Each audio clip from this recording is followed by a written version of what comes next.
ఇట్లా ఇట్లా ఒక design. So it makes you, అంటే ఇక్కడ స్కిప్ అయినా ఇక్కడ కలుస్తారు, ఇక్కడ స్కిప్ అయినా ఇక్కడ కలుస్తారు. సో బాండ్ అవ్వడానికి రీజన్స్. ఈరోజు కలిసి కూర్చొని తినాలి అంటే ఆ టైంలో ఎక్కడ గొడవ అవుతుందో అని అవాయిడ్ అయ్యి ఎవరు పల్లెం వాళ్ళు పట్టుకొని టీవీల దగ్గర పోయి కూర్చొని తినే వాళ్ళము ఎన్నో వందల మంది ఉన్నాము, వేల మంది అని చెప్పొచ్చు, లక్షల మంది. క్రాస్ చెక్ చేసుకుంటే అందరూ అవును కదా అనుకుంటారు. బాండింగ్ ఎక్కడ పెరుగుతుంది తల్లి? సో నీ ఒక రిలేషన్లో ఫ్రెండ్షిప్లో నీకంటే నేను ఎక్కువ అని చూపించుకునే ఒక ధోరణిలో ఇంకొక అమ్మాయిని కానీ ఒక అబ్బాయిని కానీ తక్కువ చేసి చూపించటం వల్ల అంటే ఎంతసేపు సెల్ఫ్ ఐడెంటిటీ క్రైసిస్ అండి. Identity crisis. నీకంటే ఇంకొకరు బాగున్నా ఓర్చుకోలేకపోవడము. ఈ భార్యాభర్తల రిలేషన్లోనేమో దిల్ మాంగే మోర్. ఇప్పుడు నువ్వు నాకు ఇది ఇవ్వలేదా, నాకు బయట దొరుకుతుంది. Because availability is more. ఇంట్లో కుక్ చేయలేదంటే స్విగ్గీలు వచ్చినాయి కదా మా. సో ఎగ్జాక్ట్లీ ఇంతకుముందు స్విగ్గీ లేదు, ఎమ్మటే పోయి మనమే ఇంత వండుకొని ఒక ఆమ్లెట్ వేసుకొని వైట్ అన్నం పెట్టుకొని పచ్చడి వేసుకొని తిన్నాం. ఆ అప్రోచ్ లేదు కదా. నీకు పొయ్యి తినాలి, లేకపోతే ఇంట్లో మూసుకొని నువ్వు అదేంటి ఆవకాయ వేసుకొని తినాలి. ఇప్పుడు ఏంటి బిర్యానీ పెట్టుకుంటా నేను. ఇంకా నువ్వు ఇంట్లో ఉన్న ఆవకాయ వండుకోవాల్సిన అవసరం లేదు, నాకు బిర్యానీ ఉంది బయట availability. And that biryani is తిను అని నీకు పబ్లిసిటీ కూడా ఫోన్లో మీకు వస్తుంది కదా. ఒక అది biryani is available here, Zomato, hi do you want to celebrate, we have this. Oh my God, ఇంట్లో ఎవడు అడగట్లా డూ యూ వాంట్ సెలబ్రేట్ అని ఎవడు అడుగుతున్నాడు. చాలా జోక్స్ కూడా వేసుకుంటాం. దీన్ని కరెక్ట్ గా గుర్తొచ్చింది టైంకి, ఇది ఒక్కటి తప్ప నన్ను ఎవరు అడగట్లేదు. సీరియస్లీ మరి ఇక్కడ వాయిస్ ఏంటో తెలియదు. నేను ఈ మధ్య నోటీస్ చేసా బ్లింకిట్లో, like do you want to celebrate, we have a brownie, we have this అని వస్తున్నాయండి. అసలు మనల్ని ఎవరు అడుగుతలే కదా. అని అప్పుడు అన్న బా ఎంత తినేద్దాం ఏదో అడుగుతుంది కదా నన్ను. అలాగే నీ ఒక ఫేస్, సాడ్ ఫేస్ నీది చూడంగానే ఏంటి బాగా నీకు అని, ఎందుకు ఇంట్లో పరిస్థితి అనగానే ఎమోషనల్ ఒక లీన్ కథం. అక్కడ వాళ్ళు అవకాశాన్ని, ఆపర్చునిటీ యూజ్ చేసుకునే బ్యూటిఫుల్గా మంచిగా నిన్ను ఆ తర్వాత తెలుస్తుంది.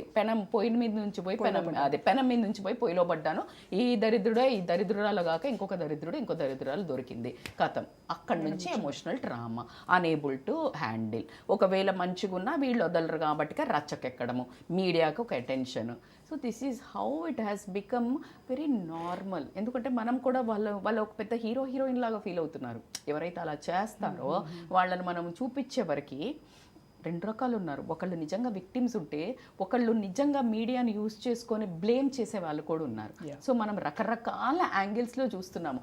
అందుకని దీని అన్నిటికీ మళ్ళీ కల్చర్ వాల్యూస్ లేకపోవడము, ఎథిక్స్ లేకపోవడము, అంటే డబ్బు కోసం కానివ్వండి, నీ మంచి అని అనిపించుకోవడం కోసం కానివ్వండి, పవర్ కోసం కానివ్వండి, ఎంతకైనా దిగజారడానికి రెడీ ఉండటం వల్ల వచ్చే ప్రాబ్లం. అయితే ఇక్కడ ఒక విషయం ఏంటంటే, నిజంగా మీరు అన్నట్టుగా ఇందాక అన్నీ ఉండి కూడా ఇలాంటివి చేస్తున్నారు అని అంటే, అరే వాళ్ళకి అంత డబ్బు ఉంది, స్టేటస్ ఉంది, అన్నీ ఉన్నాయి కదా, హస్బెండ్ అన్ని హస్బెండ్ బాగానే చూస్తున్నాడు, ఇంకేం రోగం ఏమైంది, ఎందుకు ఇలాగా, అయ్యో నాకు ఎన్ని నెంబర్ ఆఫ్ కేసెస్ తెలుసు, ఇలాంటివి వస్తూ ఉంటాయి.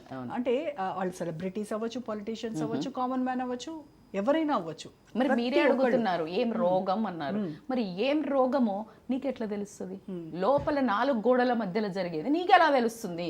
Who are you to judge, right? ఒక ఆడామె ఎస్పెషల్లీ ఐ కెన్ సే, ఇదివరకు అయితే నేను 100% దావాకే సాధి చెప్పేదాన్ని.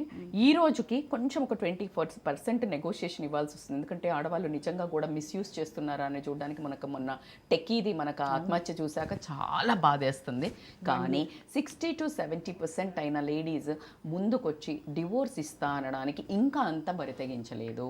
మన కల్చర్ ఇంకా ఎక్కడో ఉంది. ఈరోజు మిమ్మల్ని ఎవరు ఏమీ అనుకోరు, మీ భర్త మిమ్మల్ని నిజంగానే హరాస్ చేస్తున్నాడు, ఏమీ నీడ్స్ ఫుల్ఫిల్ చేస్తలేడు, అతను మాత్రం తందనాలు అడుగుతున్నాడు, తిరుగుతున్నాడు, మీరు వదిలేయండి అంటే 40% వదిలేస్తారు. బట్ స్టిల్ ఎక్కడో పిల్లల కోసం, కల్చర్ కోసం అంటి పెట్టుకున్న ఆడవాళ్ళు కొన్ని వందల మంది ఉంటారు. పిల్లలు లేకపోతే వాళ్ళ పేరెంట్స్ కోసం. ఎగ్జాక్ట్లీ, పేరెంట్స్ ఇజ్జత్ పోతుంది, ఇదేదో సమాజం. కానీ ఈ సమాజంలో ఇలాంటి వాళ్ళు బయటకు రావాలన్నా, ఇలాంటి ఎవరైతే ఉత్తుత్తిగానే వదిలేసి వాళ్ళ ఒక పైచం కోసం వదిలేసే వాళ్ళని కానీ, లేకపోతే వేరే అబ్బాయి ఇంకా బాగా ఎర్న్ చేస్తున్నాడు, మంచి పొజిషన్లో ఉన్నవాడు ప్రపోజ్ చేశాడు, నన్ను పెళ్లి చేసుకుంటా అన్నాడు అని కానీ వదిలేసే లేడీస్ మూలంగా వీళ్ళను కూడా నోరు నొక్కుకొని మూతి నొప్పుకొని కూర్చోవాల్సి వస్తుంది. అందరు ఆడవాళ్ళను ఒకటే కౌంట్లో వేసి పడేస్తున్నారు. కాబట్టి ఇప్పుడు మొన్న 498 తీసేయండి, ఈక్వల్ జెండర్ రావాలా, న్యూట్రల్ రావాలా అని అంటున్నారు. ఖచ్చితంగా మగవాళ్ళని హెరాస్ చేసే ఆడవాళ్ళు ఉండడం అనేది ఖచ్చితంగా మనం చూస్తున్నాం, ఇప్పుడు ప్రాక్టికల్గా చూసాము. ఇంకా కొన్ని కేసెస్లో ఏమీ ఎవడు అనుకున్నది అబ్బాయి చేయకపోతే నన్ను రేప్ చేశాడు అని పెడుతున్నారు అమ్మాయిలు. అది చెత్త. అందుకే అంటున్నా కదా, ఈరోజు మనం మాట్లాడాలి as a motivational life coach, ఏది మాట్లాడాలన్నా ఈరోజు ఒక సైడ్ తీసుకోవడానికి దమ్ము సరిపోవట్లేదు, ధైర్యం సరిపోవట్లేదు. ఎందుకంటే అభాగ్యులైన మగవాళ్ళు కూడా ఉన్నారు.